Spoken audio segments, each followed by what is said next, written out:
जब मंडल कमीशन ने अपनी रिपोर्ट में जातीय जनगणना की बात कही होगी तो उन्होंने ये कभी नहीं सोचा होगा कि बिहार में जातीय जनगणना को लेकर इस कदर राजनीति उफान पर चढ़ेगी।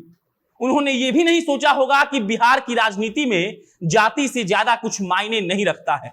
जातीय जनगणना को लेकर बिहार में जिस तरह से राजनीतिक पार्टियां अपनी अपनी रोटियां सेकने में लगी हैं, इससे यह साफ जाहिर हो गया है कि कोई पार्टी कितनी भी विकास की बात क्यों ना करे, लेकिन हर पार्टी जाति की राजनीति करने में पीछे नहीं रहना चाहती है। क्या नीतीश जी सच बोल रहे हैं ना? हम जातीय जनगणना जरूरी है, चाहे इसके लिए एनडीए में रहकर भाजपा से खिलाफत ही क्यों ना करना पड़े। अरे महाराज, भूल गए क्या चुनाव में आए नतीजों को? अगर बीजेपी चाहती तो आपको कुर्सी से उतार कर फेंक सकती थी। खैर, आप तो अपने दम पर कभी सत्ता में आए ही नहीं। अगर आए होते तो आप अपना काम गिनाते, न कि लालू यादव के 15 साल का ढिढोरा पीटते रहते। अब तेजस्वी यादव जी, आप भी कान खोलकर सुनिए। विरासत में मिली राजनीति पर उछलना बहुत आसान है। अपने दम पर यदि आप कुछ करना चाहते तो शायद आज भारत क्रिकेट टीम में खेल रहे होते, न कि जातीय जनगणना पर आंदोलन की तैयारी।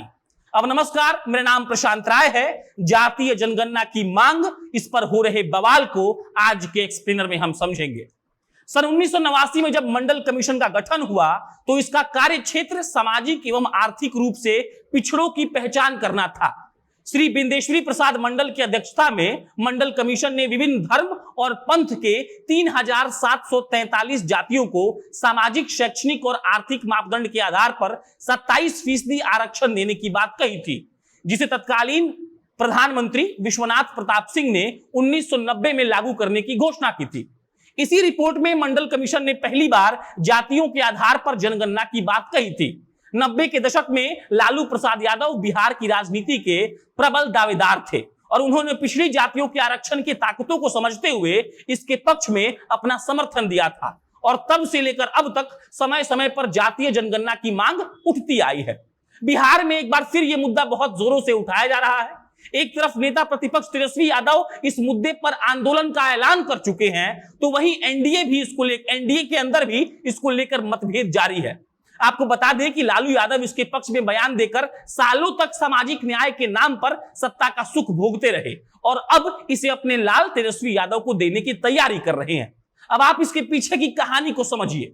पिछले दिनों केंद्र सरकार ने मेडिकल क्षेत्रों में ओबीसी को 27% आरक्षण देने का ऐलान किया है, जिसके बाद से लालू यादव या आप कहें तो पूरे राजद को इसको लेकर चिंता बनी हुई है, क्योंकि राजद हमेशा से सामाजिक न्याय की बात करती आई है और इस कड़ी में जाति काफी मायने रखता है। राजद को कहीं ना कहीं यह डर सता रहा है कि अब भाजपा ओबीसी समाज को साधने की तैयारी कर रहा है। ओबीसी हमेशा से राजद के पाले में रही है और अब 27% आरक्षण मिलने के बाद कहीं वो भाजपा के पाले में ना चले जाए, इसी के लिए तेजस्वी यादव ने आंदोलन के जरिए तैयारी शुरू कर दी है। इसी के लिए तेजस्वी यादव ने आंदोलन की तेज तैयारी शुरू कर दी है। बिहार में जाति किस कदर हावी है, इसे मुख्यमंत्री नीतीश कुमार भी बखूबी समझते हैं और नीतीश कुमार ये भी जानते हैं कि यदि जातियों के आधार पर बिहार में राजनीति नहीं की गई तो शायद उनका वजूद भी नहीं बचेगा। इसके मद्देनजर नीतीश कुमार भी जातीय जनगणना के पक्ष में उतर आए हैं। भले ही नीतीश कुमार बीजेपी के सहारे मुख्यमंत्री की कुर्सी पर विराजमान है, लेकिन वो हमेशा से बीजेपी के खिलाफ बयान देते आए हैं और इस बार भी उन्होंने बीजेपी के खिलाफ मोर्चा खोल दिया है। राजनीतिक विशेषज्ञों का मानना है कि बिहार में सवर्ण समाज का वोट बीजेपी को जाता है तथा ओबीसी और मुसलमानों का वोट राजद को जाता है। इसके अलावा मुख्य तौर पर पिछड़े समाज का वोट जदयू को जाता है और यदि नीतीश कुमार जातीय जनगणना के खिलाफ बयान देते हैं तो इससे पिछड़े जातियों में भी नीतीश कुमार के खिलाफ आक्रोश बढ़ जाएगा। इसी के मद्देनजर नीतीश कुमार जातीय जनगणना के पक्ष में खुलकर समर्थन दे रहे हैं। आपको बता दें कि बिहार विधानमंडल द्वारा जातीय जनगणना को लेकर 2 बार सर्वसम्मति से प्रस्ताव पास किया जा चुका है। बावजूद इसके केंद्र सरकार ने इसे खारिज कर दिया है। अब ऐसे में एक सवाल यह भी उठ रहा है कि क्या वजह है कि भाजपा केंद्र और राज्य में दो तरफा नीति रखती है। बिहार विधानमंडल में तो भाजपा जातीय जनगणना की समर्थन करती है, लेकिन केंद्र में वही भाजपा इसे क्यों खारिज कर देती है।